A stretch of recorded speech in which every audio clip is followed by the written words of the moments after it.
अस्सलाम वालेकुम दोस्तों, क्या हाल है। सब ठीक ठाक हो, खैरियत से। उम्मीद करता हूँ आप सब खैरियत से होंगे। जैसे कि आपने अभी देखा मेरे मोबाइल की स्क्रीन पे किस तरह चुड़ैल आई थी। मतलब किसी को डराना है तो आपने किस तरह डराना है। अपना मोबाइल में अगर कोई वो आपका मोबाइल यूज़ कर रहा है तो आपने वो एप्लीकेशन अपने मिनट के हिसाब से लगा दी है।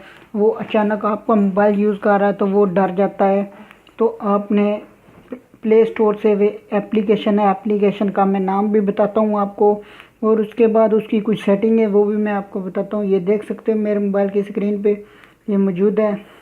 जैसे कि प्ले स्टोर ओपन करना है। प्ले स्टोर ओपन करने के बाद आपने इसका फ्रेंड लिख लेना है। लिखने के बाद आप ये देख सकते हैं ये एप्लीकेशन है, मैंने इसको डाउनलोड किया हुआ है।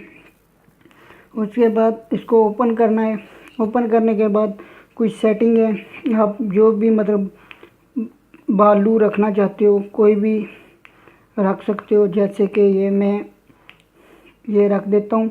उसके बाद आप 1 मिनट रख सकते हो, 5 मिनट, 6 मिनट, जितना भी रख सकते हो, 15 सेकंड भी रख सकते हो। उसके बाद साउंड भी चेंज कर सकते हो, जो भी करना है ये रख सकते हैं। उसके बाद आपने इधर सेलेक्ट कर देना है रेड कलर पे।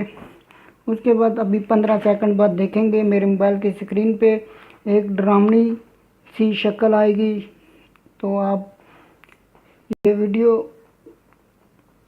बहुत ही ये मतलब ऐप बहुत ही कमाल की है, ये देख सकते हो। उम्मीद करता हूँ ये मेरी आपको ये वीडियो पसंद आई होगी। अगर ये मेरी वीडियो पसंद आई है तो अपने दोस्तों को ज़रूर शेयर कीजिएगा और मेरे चैनल को भी सब्सक्राइब कर लीजिएगा ताकि मेरे हर आने वाली वीडियो का नोटिफिकेशन आप तक पहुँच जाए। ओके, अल्लाह हाफिज़ और अपनी सेहत का ख्याल रखिए और मुझे भी दुआओं में याद रखिएगा।